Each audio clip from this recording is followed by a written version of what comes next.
I have a video for both you gentlemen. It's about Powell trying to explain 2% inflation. It's about a 1.5 minute clip. Let's check it out. Yeah. I would love to get your guys' thoughts. Okay, yeah. For the general public, for those working families of people, why 2%? Why is getting it to 2% so important?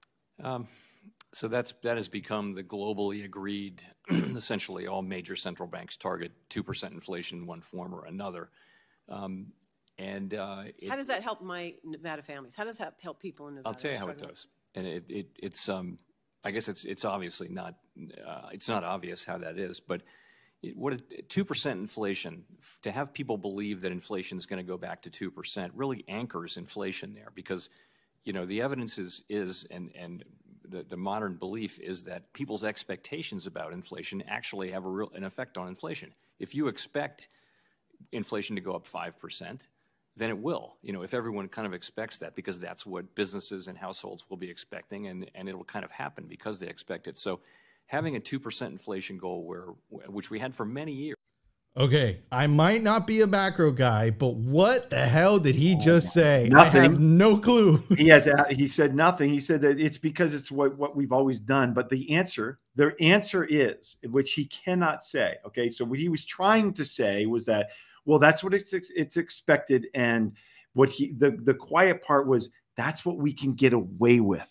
That's what we can get away with if people expect it to be 2%. So go back to, what is it really? Well, it's greater than 2%. Give me a fucking break. That the inflation was not 5, 6, 7% this year. There's nothing that I'm buying that's only up 5%. I mean, it's unbelievable how they just manipulate this number, the CPI number, just endlessly. And so why do they do that? Because they need people to believe that inflation's low. They don't want people being super upset that they're getting this extra tax on them, right?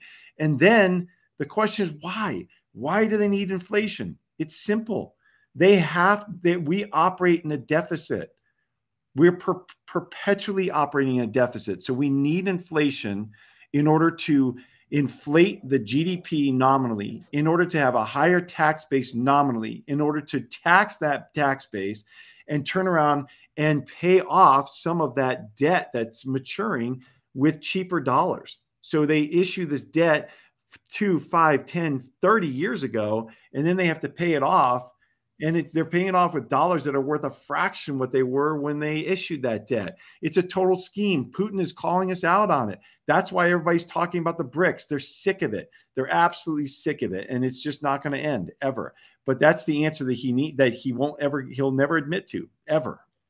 To add on to that, Nico, it's important to understand that the banking system, which is the transfer mechanism of the fiat Ponzi, requires inflation as well. So even though technology, as Jeff Booth points out, and a lot of people are talking about now with chat, GPT and whatever, should be deflationary, the banking system can't handle deflation because of the collateral value that secures a lot of the loans. So imagine if real estate didn't always go up in price, the loan to value ratio of the bank's loan versus the value of the property it lends against, if it gets less than, if the loan is greater than the value of the property, the bank owns it. So they need the value of the property to appreciate over time with